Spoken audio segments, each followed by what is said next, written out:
সরকার ২ মাসের জ্বালানির মজুদ থাকার তথ্য জানালেও ফিলিং স্টেশনে সংকট কাটছে না।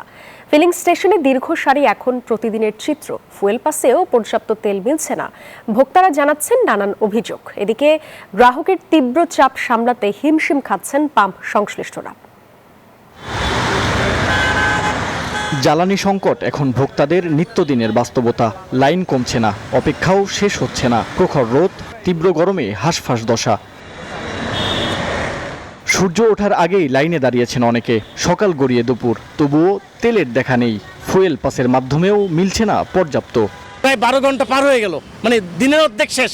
আমরা এখনো পর্যন্ত পাম্পের মেশিনে পর্যন্ত পৌঁছতে পারলাম না। যত তাড়াতাড়ি সম্ভব এই ব্যাপারে একটা যেন সঠিক এবং দ্রুত পদক্ষেপ গ্রহণ করে, যেটা আমাদের জনগণের জন্য একটা বিশাল উপকার হবে। কৃত্রিম সংকট তৈরি করার চেষ্টা করে, সেটা সরকার পদক্ষেপ গ্রহণ করবে। আইন মন্ত্রণালয় মুখ দিয়ে বললে তো হবে না, 3 মাসের আছে, 2 মাসের আছে। ফুয়েল পাসের লিমিট আছে দৈনিক 12.5 লিটার।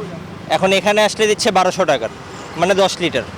এখানেও আমাদের ফুয়েল পাসে কম দিচ্ছে। তার মধ্যে ফুয়েল পাসে আপনার রেজিস্ট্রেশনটাও ঠিক মতো করা যাচ্ছে না। পাম্প সংশ্লিষ্টরা বলছেন, অবৈধ মজুতদারদের কারণে এমন দুর্গতি। ডিপো থেকে পর্যাপ্ত সরবরাহ না থাকার অভিযোগও রয়েছে। সবাই মনে করেন আমার মনে হয় তেল মজুত করতেছে। আমি এমন ড্রাইভার দেখলাম যে কালকে তেল নিয়ে গেছে, সে আবারও আজকে আসে। কেউ মজুত করতেছে কিনা এই ধরনের পর্যবেক্ষণ করা উচিত। সংকট কাটাতে নজরদারি বাড়ানো এবং সরবরাহ স্বাভাবিক করার দাবি ভোক্তাদের। মাহমুদুল হাসান ইমন, নিউজ 24, ঢাকা।